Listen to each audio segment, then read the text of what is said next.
Hi, this is Sean Murphy for SK Murphy. I want to welcome you to the Thursday, November 9th PATCA webinar. PATCA is a Professional and Technical Consultants Association. We're a nonprofit professional association dedicated to serving independent consultants and the client companies that hire them. For more info, see www.patca.org. Today, we're fortunate to have a briefing by Grace Henson on innovation. While innovation is often considered a technology function, many successful innovations are the result of changes in the business model, processes, or services. Grace Henson is the CEO of Marketing Mechanics, a consulting firm that has advised more than 180 organizations, including Fortune 100 companies, Global 500 companies, startups, government entities, and nonprofits. She's driven radical results in sales, revenue, customer satisfaction, and internal collaboration. Prior to launching Marketing Mechanics in 2005, she worked as an engineer and technical manager, including 10 years at Silicon Graphics in product management, product marketing, and business development. She is a graduate of MIT. Ellen? Hi, great to be here. It's always interesting to hear my own bio.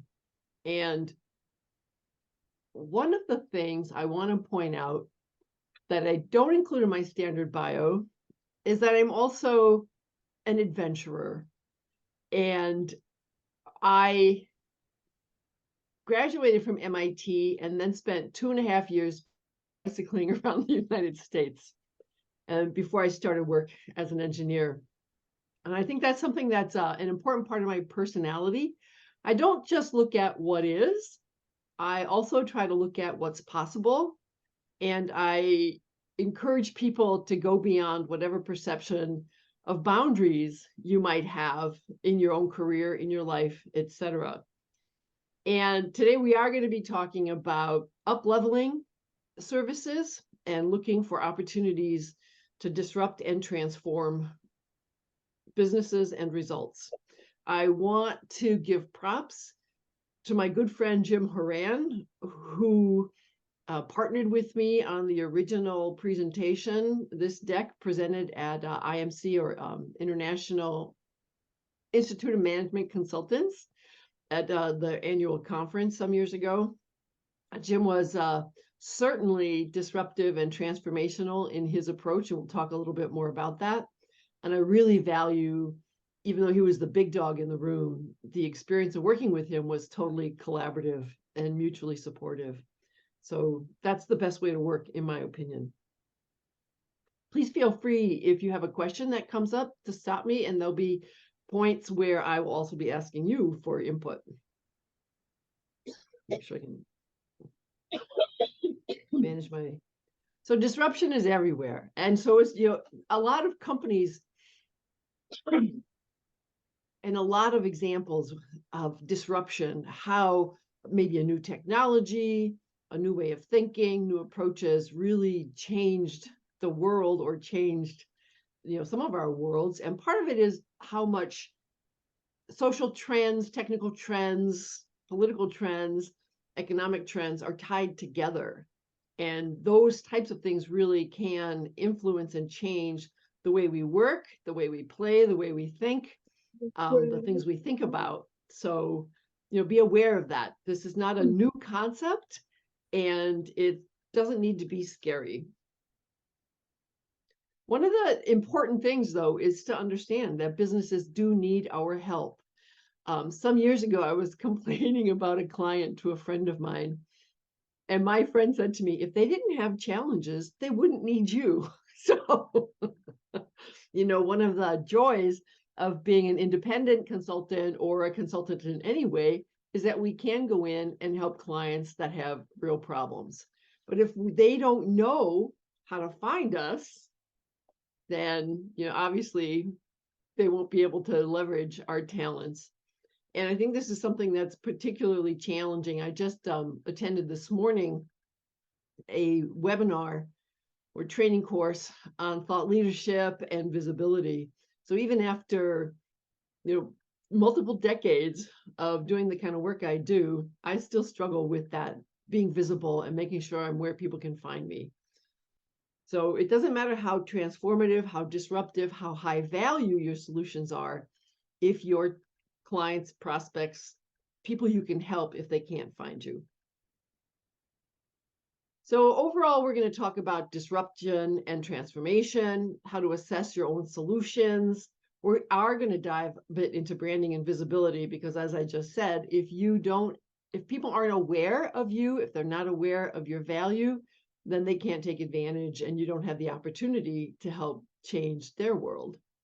We'll have some time for formal Q&A, but again, don't hesitate to ask questions during. So some basic definitions. Incremental, and a lot of us, and incremental work can be very high value work, so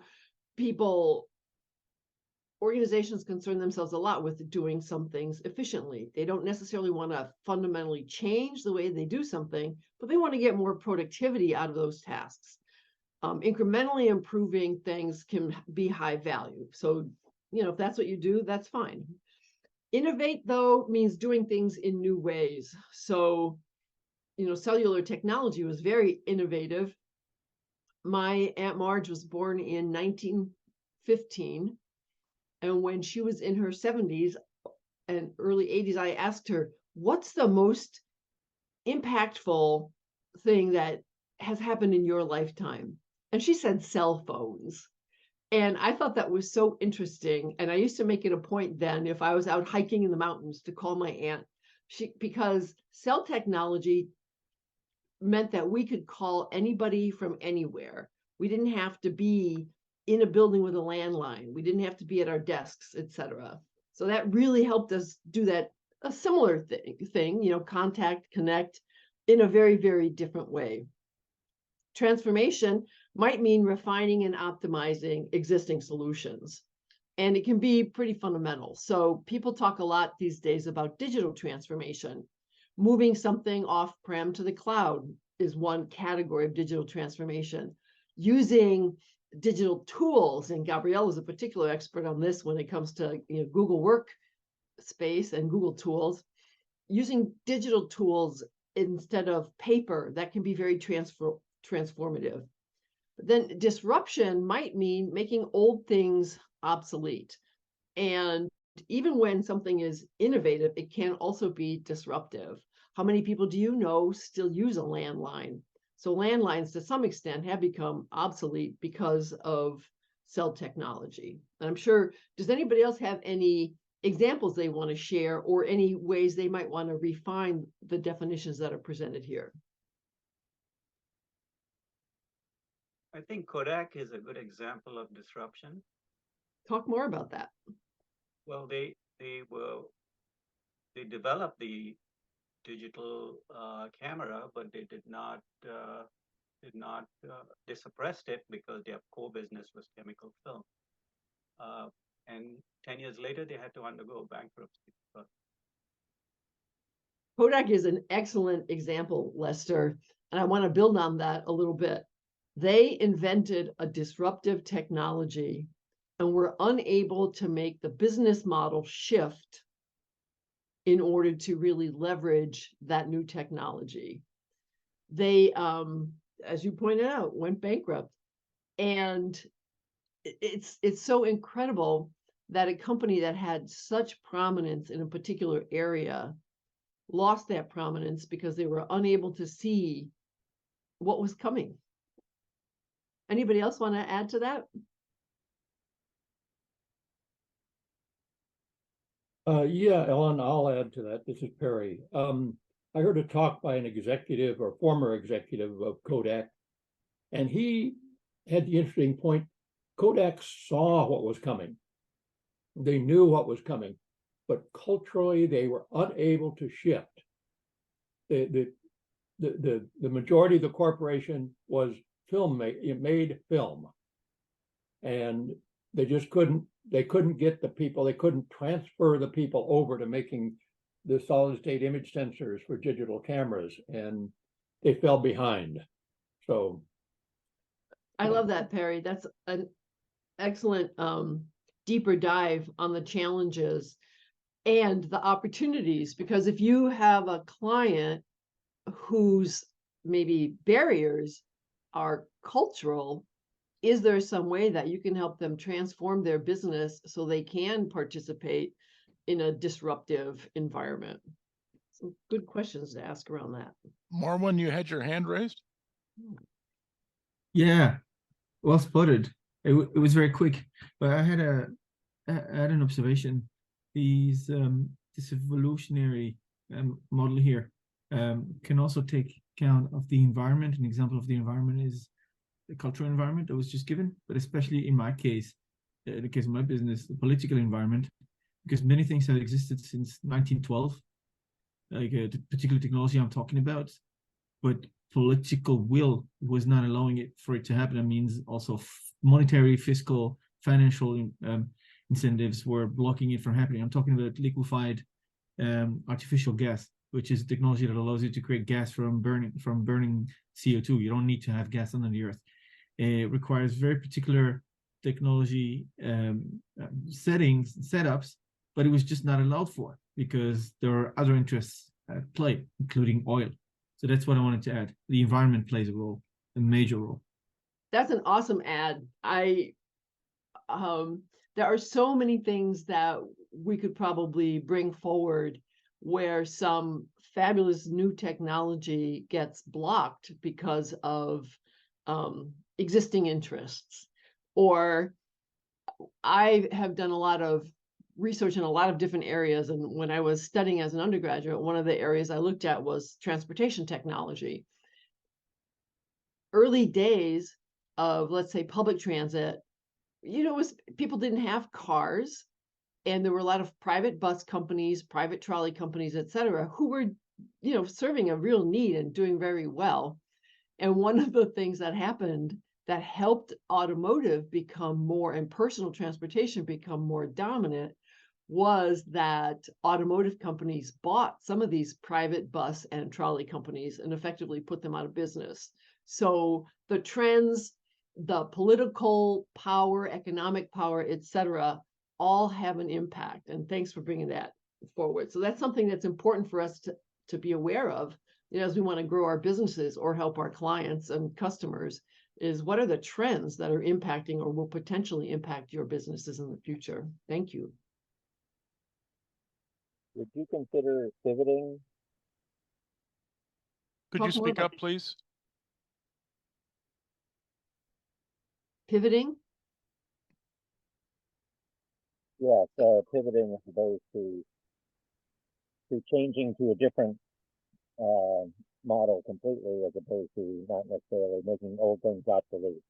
Absolutely. I think pivoting is a critical way to deal with disruption or to transform a company.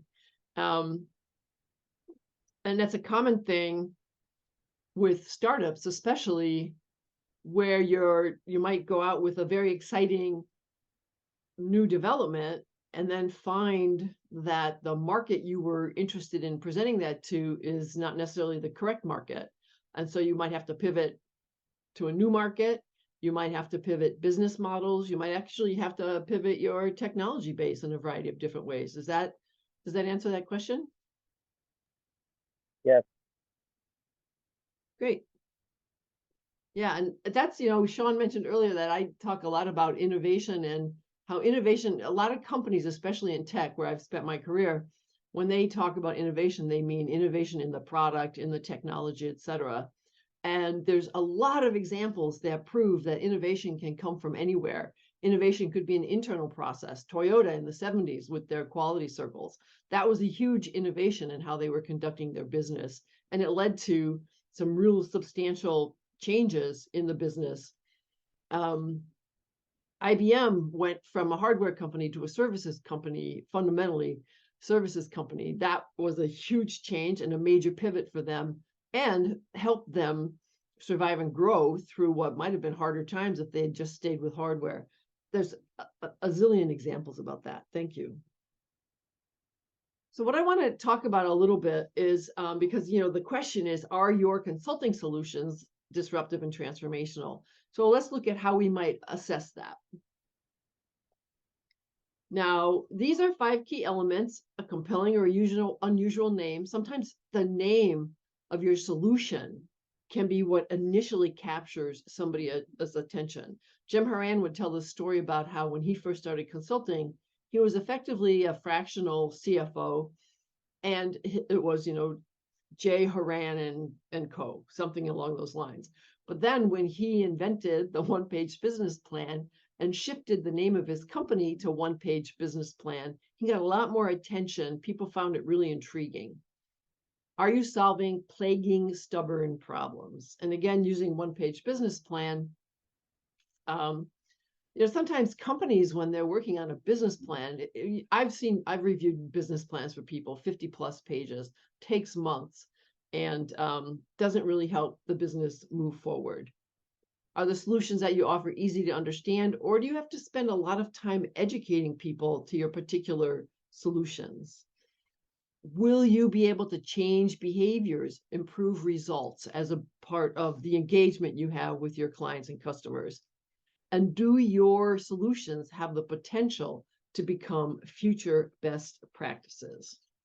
I think those are all really intriguing questions. Do people want to say more about any of these things, or even answer some of those questions in relation to your business? So one of the things I'll talk a little bit more about later is I've rolled out a set of services under an umbrella term, alignment think tanks. And whenever I say alignment think tanks to people, I immediately get this, oh, that's really interesting. Tell me more. So that's how it's another way a name kind of captures people's attention. They kind of get the term alignment, and then the idea of think tanks, it can be very intriguing for people. I think, Ellen, this is a good list. I think sometimes as consultants, we fall back on process or credentials, and what customers care about is, what am I going to get? What's the outcome you're going to deliver? So I think the change behavior, future best practices are actually really important. Thank you, Sean. I totally agree with you, and I want to build on that outcome. I was talking to somebody who's fairly new to the consulting world, and she had done a proposal for a prospect, and she had gone into a great deal of detail about the process that she would follow. And they said, okay, great, interesting, thank you, no thanks. And then later she found out they hired somebody else to actually implement what she had defined. So that word outcomes, when you're talking initially, when you're building the relationship, it's really important to focus on outcomes with your clients and not get caught up in the detail of the work you're going to do and the deliverables. That's what's going to be more important to your clients. The deliverables might also flex based on, as you learn more about the client, as you engage more deeply, the specific deliverables might need to change in order to help them achieve the outcome that's been promised. Ellen, we have a question from Dave Snyder. How do these change between clients that are enterprise versus startups? That's a really great question. And I'd love to hear more from everybody else. And I've worked both with startups and with enterprise clients. Sometimes what I've seen with startups for the specific class of challenges I help solve, alignment around shared understanding of the customer, alignment in process so that people stay aligned throughout the full delivery cycle. Sometimes startups will say, oh gosh, we don't have any problems with alignment. We're small enough, we can talk to each other and we can stay aligned. Well, I did a lunchtime mini workshop for a company of 36 people. And one of the things we discovered through this workshop is that two people who literally sat next, this was pre-pandemic, who sat next to each other in the office, who had the same job title, had a very different perspective about what their job entailed. So even in small companies, there will be a lack of alignment, but the perception will be, oh no, we're fine. Enterprise understand alignment more clearly, and the need for alignment and the downside of alignment, and that they aren't in alignment. They also, though, a bigger company might say, well, we can't change. It's just too big of a challenge. It's just more than we can possibly consider doing. It's impossible to get people to break down silos and get people in alignment. Well, then the challenge there is to say, well, no, it might be difficult, it's not impossible, and the rewards are well worth the investment. Sometimes it's a messaging, and sometimes it's the actual, how do you engage and work with people? Did that answer the question?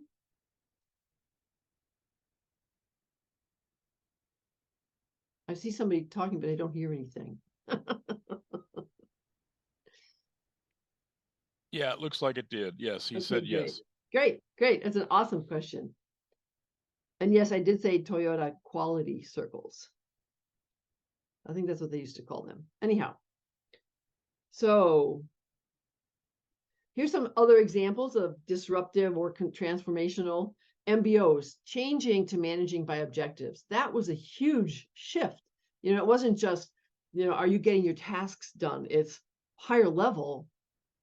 Is the work you're doing helping you get that objective accomplished? Total quality management, that was a big shift in the way people were thinking.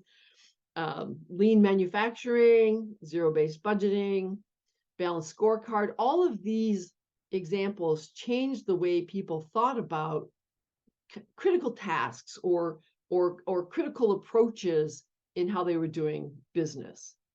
Anybody want to add to that or build on any of these? I mean, I'm sure most of you have seen some of the changes with Agile and the kind of rapid, it's almost like rapid prototyping, just in time delivery. That had a big impact on manufacturing and how people were managing not just inventory, but also supply chains. Yeah, and I think the value chain by Porter was an important move towards understanding outcome, which we were covering before. For example, the value seen by a startup will be very different from a value seen by an enterprise because their problems are different. So even before giving a solution, you should understand the problem of the person who is approached you. That's a great perspective. Thank you. That sometimes in tech, we get so excited either by the technology, by the work we do specifically, et cetera. And it's so easy to engage in conversation about how excited we are about something. And if you're not listening and you're not understanding the challenges of the person that you're talking to, you might be talking yourself out of business opportunities. I did that a couple of years ago. I got so excited about the company. I got so excited about the work. I didn't stop to listen to make sure that what I was saying matched what they needed. I believe I literally talked myself out of an opportunity based on my passion and excitement, not based on my inability to do the work. So alignment think tanks, I talked a little bit about them. They came about because of a serious gap. So I've been a product management or a tech product professional for quite some time. And I have always approached product as from a whole product perspective. Some of you, I think that's a term that was coined in the 70s, but regardless of that, I looked at everything the customer needed to be successful, even early days as a product manager. And I think part of that came about as my early opportunities. I worked for a startup. I was part of the engineering team. We also, though, needed documentation written. We needed somebody who could do installs. We needed to be able to create demos and go to trade shows. Well, we were such a small team that we didn't hire marketing. We didn't hire engineers just specifically to do demos. So I ended up largely being the person who, wrote the demos, developed the documentation, went on site with clients to do the installs, et cetera. So I really early in my career had the opportunity to understand that full, from beginning to end client's experience with a company. But oftentimes, inside companies, people don't see that. They see their piece and they don't see how their piece connects to everything else. And they don't see their piece in the context of what value it delivers to the customer. So alignment think tanks helps team members shift how they think about their job and how they think about the work their other team members do. So that's pretty disruptive in some ways. it certainly is transformational for a lot of organizations. So there's this assessment sheet that if you could just take a few minutes to write down your thoughts answering these questions. We could even, if it was helpful, go into breakouts if people wanted to do that. But otherwise, just, what is the name of your best-selling solution? And do you think it's compelling? Is it unusual? Will it attract attention if you mention it? What problem does it solve? Is it an important, plaguing, stubborn, or common problem? Is the solution easy to understand? Or do you have to spend hours educating your prospects into how it works or what benefits or what outcomes it will deliver?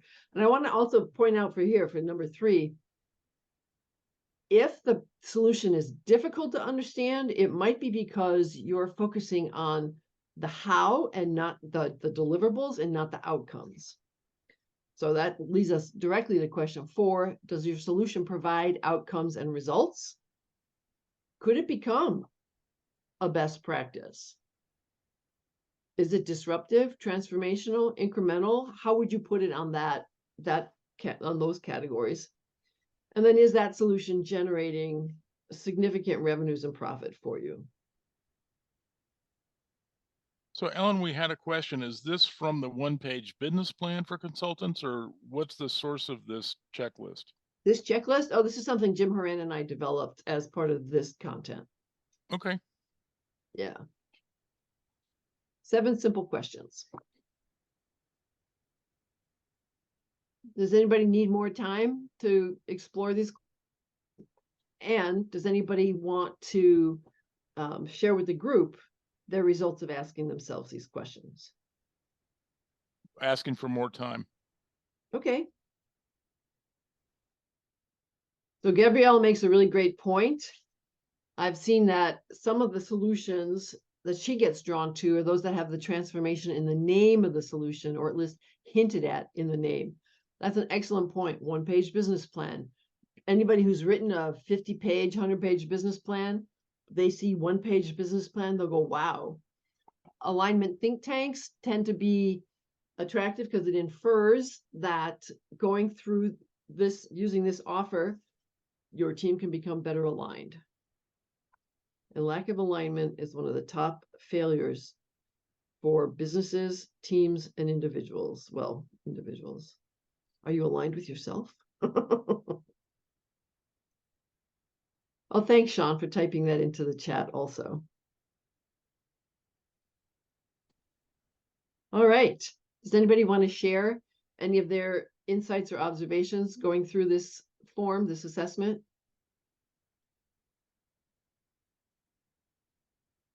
One of the things I find with my company name, initially when I came up with the company name, Marketing Mechanics, the trends in product management were more market focused, market driven. And so Marketing Mechanics, I thought, was a good inference about, a deliberate analytical approach to product. Now, when a lot of people think about my company name, they think, oh, you do marketing? I say, yeah, but I don't do campaigns. So alignment think tanks, I think, starts to give people more flavor of the work I'm currently doing. So Ellen, we had a question from Marilyn King. How can you tell if your solution can become a best practice? That's a really great question, Marilyn.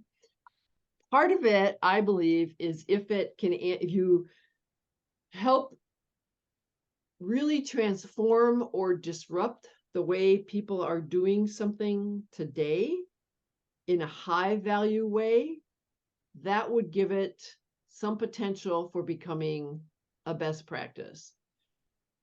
I want to also say, though, that you have to complement that with some of the visibility that we're going to talk about. If you have a client who sees a 20% improvement in productivity, revenue, whatever the metrics are that are important to them as a result of implementing your solution, that certainly indicates that it has some potential for becoming a best practice.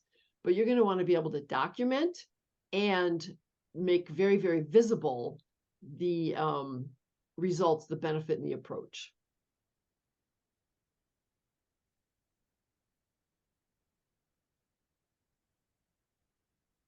Yes, yes. Okay, so let's talk more. So nobody wants to jump in, and that's fine. We'll talk also about trends. One of the things I often say is that the intersection of trends creates opportunity. As a consultant in tech and in product management, I track a lot of trends. And one of the, I'll say, errors I see companies make is they might look at a market and their most important market metric is the compound annual growth rate. So yes, of course, it's important to know whether or not your market's going to grow, but it's also important to know, as pointing out earlier, is the economy going to grow or shrink? Are there complementary technologies that are necessary in order for your space to grow? I want to give an example. I did some work with VMware a few years ago around their positioning in the cloud. And without VMware's virtualization, cloud would not be possible. So, the growth in virtualization made load balancing possible. It also ultimately made cloud possible. So if there's something like if I had, sat back 10 whatever years ago and said, oh, virtualization is catching on. Oh, other aspects, off-prem computing is growing. Might those then create this other way of computing? So that's the type of thing I mean. Sustainability is a hugely important trend, and it also has different definitions, but let's talk about social and environmental sustainability. Sustainability and the interaction with generational shifts creates opportunity. It's important to understand that younger generations purport to make more decisions based on the sustainability practices of a brand, the ethical practices of a brand, etc. So as sustainability becomes more important, part of it is because of this generational shift, the perception of the importance of sustainability. So these trends not just stand alone, but they interact and they intersect. And that intersection of trends is where you might look for new opportunities. What I would like people to take a little bit of time to look at here is, how does cloud technology impact your business? How does it impact your client's business? Is it a trend that is becoming increasingly or decreasingly important to you, to your clients? Same thing with large language modeling, which is one aspect of AI, and the one that we've become probably most familiar with over the last few months.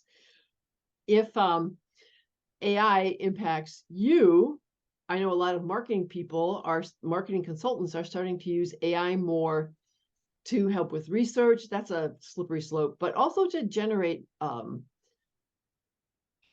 structured approaches to organizing data, etc.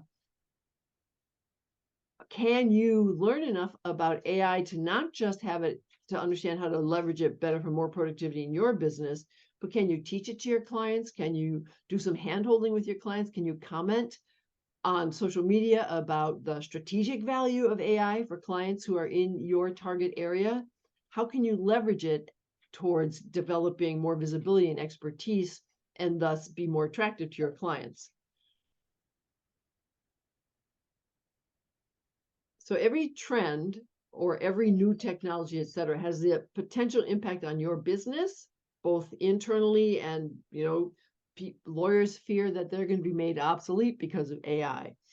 And it might have an impact on your clients. If you have clients who are lawyers, can you help them mitigate that fear around AI as a threat? Anybody have any comments or questions about how these trends or other trends, what other trends do you track that you think will have an impact either on your business or on your clients' businesses? I can contribute something quick. I must be quite old school because I've used this for 20 years, but the go-to framework for this for me is PESTLE. So political, economical, sociological, technological, environmental, and legal. Yeah. But I'm sure in the past 20 years, somebody has come up with something smarter from research. I just, yeah, go to this one. That actually, the trends analysis that you're suggesting, or ecosystem analysis that you're suggesting, I think it was just refined a couple of years ago by adding another word, but I can't. I actually use that framework, but I don't recall specifically. But I'm happy to, if people want to be updated on that. There are a lot of really good frameworks to help you do some of this trend analysis on behalf of yourself and your clients, and I'm happy to share those. I actually have courseware around all of that as well.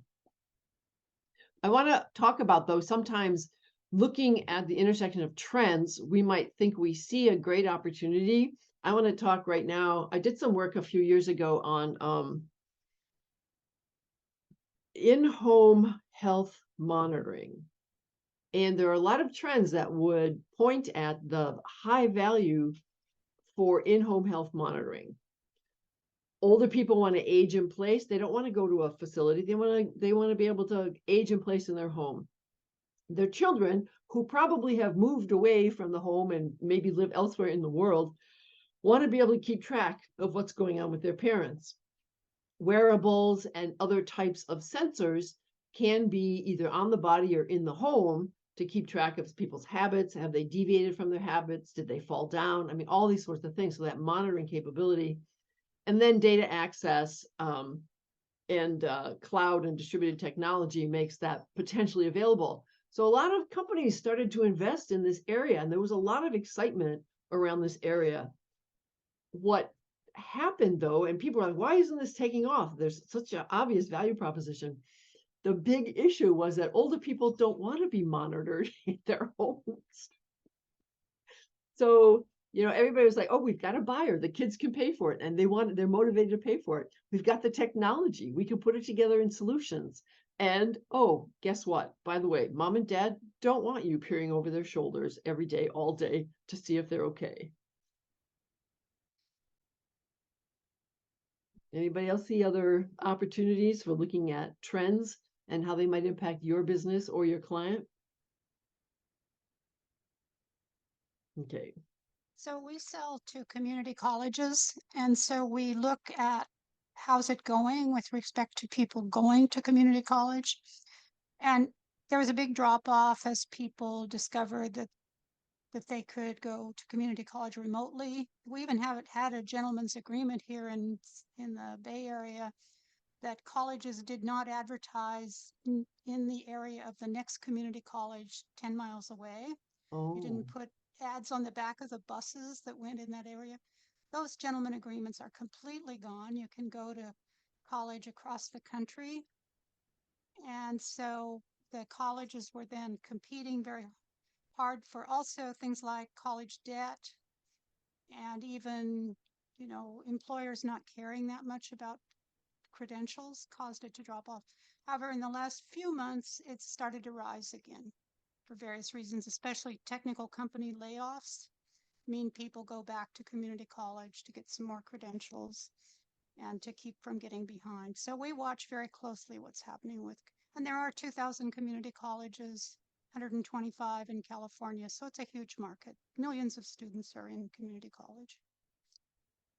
That's an excellent example, Jackie. Thank you so much for sharing that.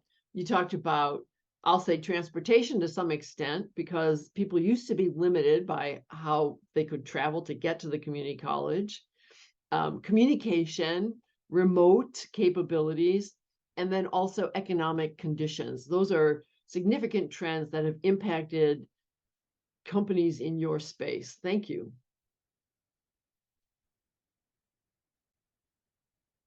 And just comment about outcomes. I mean, that there's so many different startups with solutions, and they go into specifics of a particular problem. And so I think one thread that makes it simple to evaluate is that there are just 3 trends that determine the disruptive nature of something. And these solutions that you have listed are all tying into those three threads, and that is space, time, and cost. Because either it's speedy and fast, or it's covering distance, that means globalization or whatever. And the third is cost. If it's not cheap, no one's going to buy it. So I try to look at it from these three.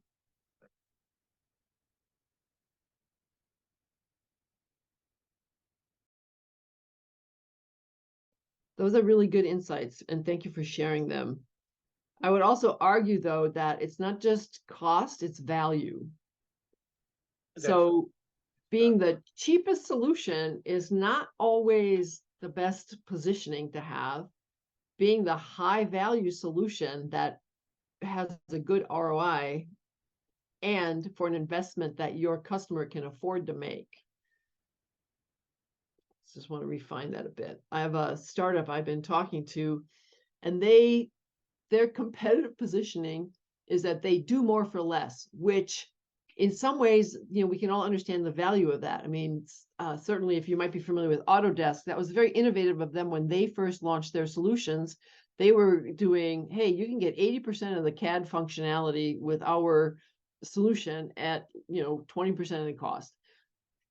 They fulfilled enough of the need that then dropping the cost barrier was an incredible shift in the market. Sometimes, though, it's hard to be successful if you're focusing on cost and people don't understand your solution. So this particular client, they have a fairly complex set of offers around network management, and they do not articulate their value. They talk about functionality and they talk about cost, but they don't make it clear that they are helping to solve a $24 billion problem that all industries have. If they could talk about this as it probably costs your company $4 million a year, this particular challenge, and we can help you solve it for a reasonable investment of X. So you have to not just talk about we're the cheap solution. You have to talk about how your solution leverages greater value for your customer. All right, I like that, space, time, cost. Good, and that's a nice, succinct way to say it. All right, so go ahead. I was trying to bring up the general issue of scalability with, cloud and AI and sustainability all kind of overlap, and, that if you want to ramp up, that how hard is it to do that? That's right. I don't know that I heard everything. It was a little, but He wanted to bring up the general issue of scalability. Scalability, that's right. And different technologies, to your point, can have a huge impact on scalability, right? I mean, if everything is on-prem and you don't have virtualization and you can't parallelize, blah, blah, blah, your solution is much less scalable than it is today with virtualization, load balancing, and cloud. Sustainability, yes. Is your solution scalable as well? I think that's great. Those are good questions. All right. Looking at it from a consulting perspective, I guess the question is, what are the things that you can do that don't scale and are therefore going to become more valuable? I like that, inverting a question that way, Sean. I think, that's a great thing to ask. Yeah. So given now that you've had a chance to think about, and we're not going to take the time to do this, but you can think about this going back to the assessment. I'm getting rid of this. Going back to the assessment, can you then change the answers that you might have when you think about the trends and how the trends impact you, how the trends impact your customers? Does AI give you, in your practice, an opportunity to deliver higher value solutions more quickly, thus not just saving your client money, but accelerating their profitability? I mean, those types of things, right? And then the I other think thing to think about in marketing is offer what the other guy doesn't offer, the opposite of what the other guy offers. So like when huge muscle cars were popular, here comes the Volkswagen at $2,000 and took away the market. that's right. And here now we have this artificial intelligence. So I think it would make a lot of sense to advertise natural intelligence or human intelligence, Yes. or some kind of add-on that takes human intelligence and add on to the artificial intelligence or something like that, something different. Everybody's got AI in their email subjects. Nobody's even looking at them anymore.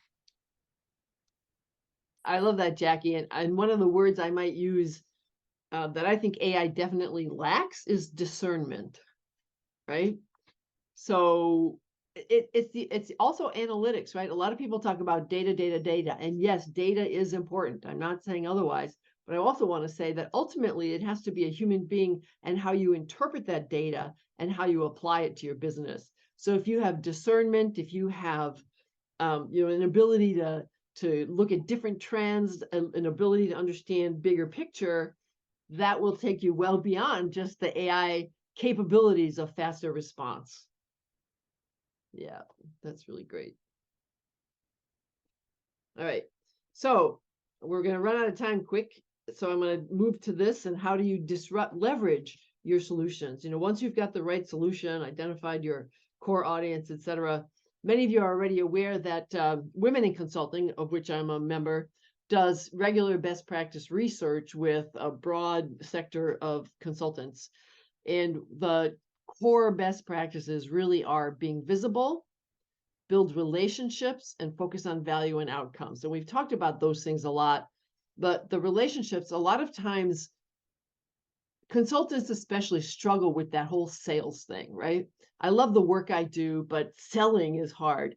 Well, some time ago, two things helped me shift. One was somebody saying to me, early in my career, I said, "Oh, I hate calling people and asking them for something."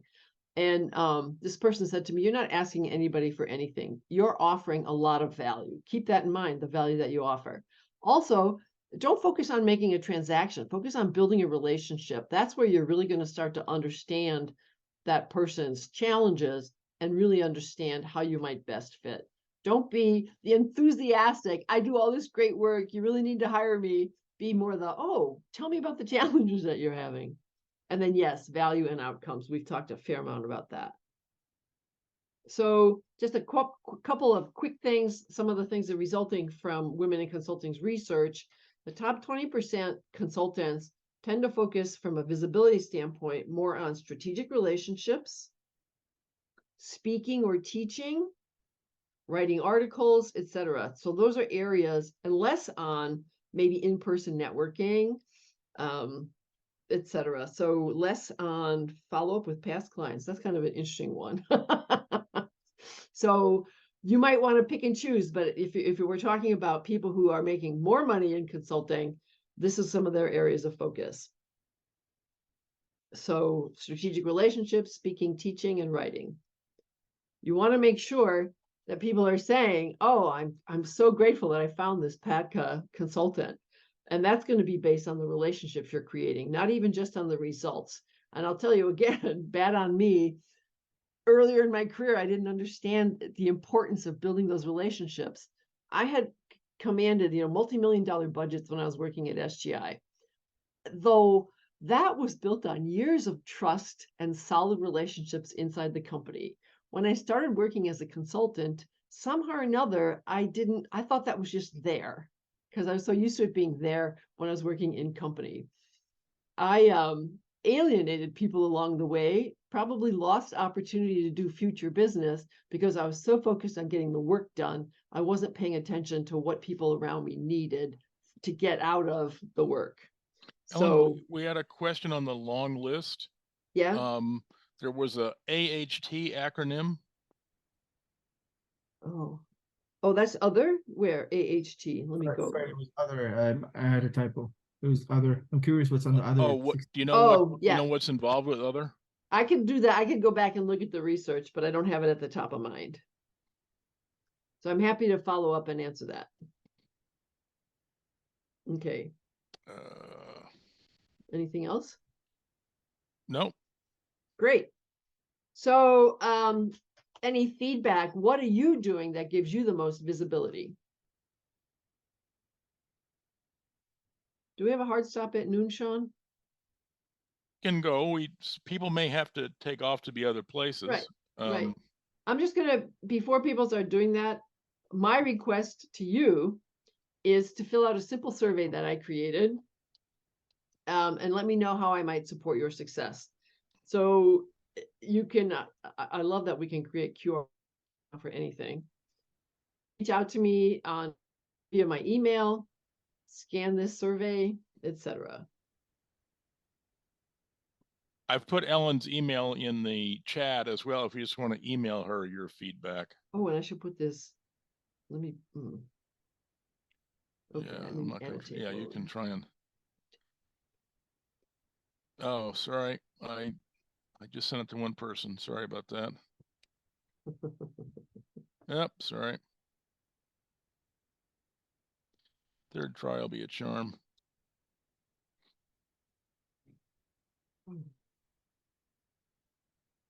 My odds of typoing that bit.ly are high, so I'll let you do that, Ellen.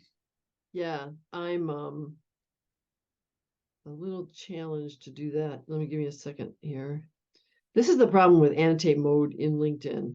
It's hard to get back to my freaking slide. Maybe I've done it. Yay! Carl did it. Carl's, Oops. there we go. He probably typed it. Thanks. Thanks for that. We had one question back on the chart of the, sorry. In the chart, what's the dark blue versus the light blue values? Okay, so the dark blue are the top 20% of consultants, and the light blue are all the consultants, all respondents to the survey. So one of the things we ask in the survey is about income. And the consultants, we also asked about size of company. So it's not just like, okay, I've got 40 people working for me, I'm a $14 million company, and I'm a one person shop and I make 250,000. So it's not, okay, they make 14 million. It's more, it is normalized. And then we look at how the responses differ from consultants who are in that top 20% versus the general population. So if you were to rank the top 3 from the top 20, it's strategic relationships, speaking, and oh, here we go. Yeah. Yeah. And then the question was, do people have other ways of being visible that they have found successful?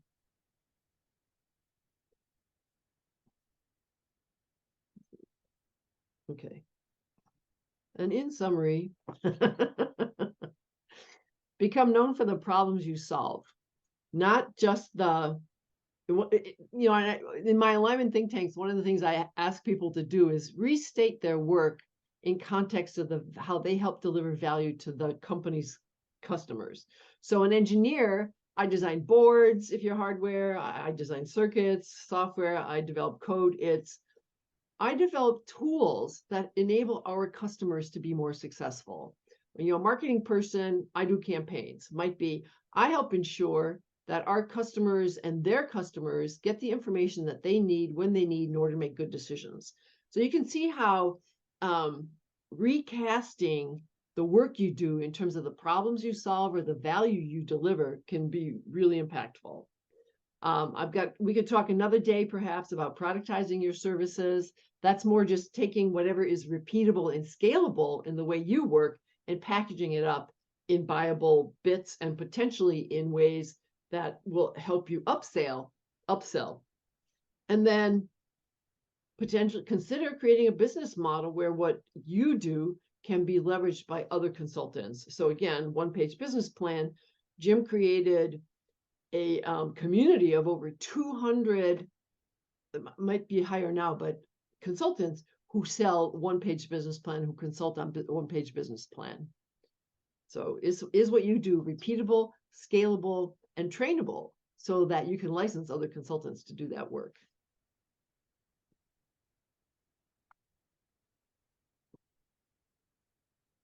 Any other questions, comments? Well, it's been my pleasure to be here with everybody today. Feel free to reach out if there's anything I can do for you. And I would also ask, the survey is really simple. I mean, it's not even 5 questions. So in keeping with how I advise my clients who are doing research, You know, those 20-minute surveys aren't necessarily effective ways to get information from your audience, because who's got the time to spend 20 minutes filling out a survey? And I had a question earlier in the chat about 15 minutes ago about ways to articulate value beyond, the obvious comparison of features plus pricing to competition. You had given the example of the client of yours that had a very complicated offer without showing value. Right. Just So, interested in. So value can also be articulated as kind of the opposite of the pain point, right? The industry, all technology industries spend more than $24 billion a year on cybersecurity. My solution enables you to catch, 80% or 95% of the threats on your network. Or depending again on the type of service you offer, there's some really interesting work done by Bain and Company in 2015 through 2018 about the elements of value. I would have you just do a search on those terms. And basically, Bain has created a stack that talks about different types of value. It's kind of analogous to the Maslow's hierarchy. Functional value, faster, better, cheaper. Community value, connect with people that you need to know better in your network. I mean, there's a lot of different types of value. So it really is, what's the pain point? How does your client describe success?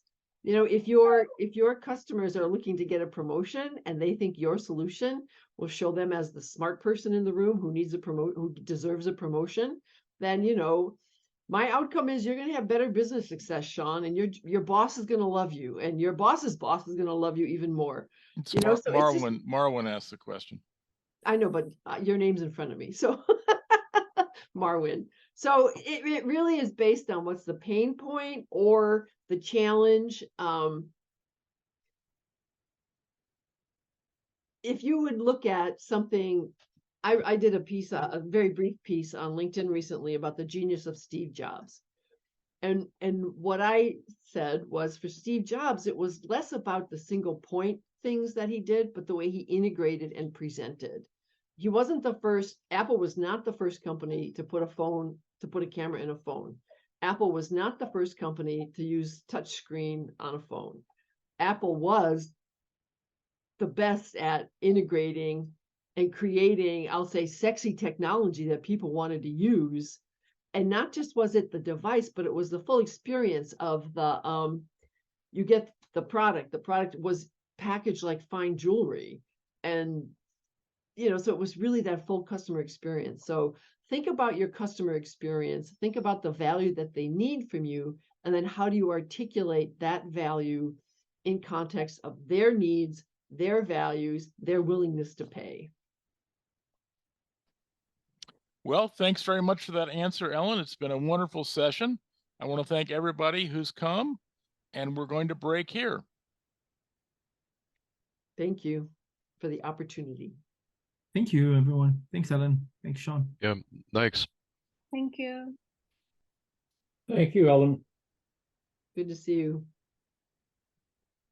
Thank you. Yeah, great. See you Bye-bye. later.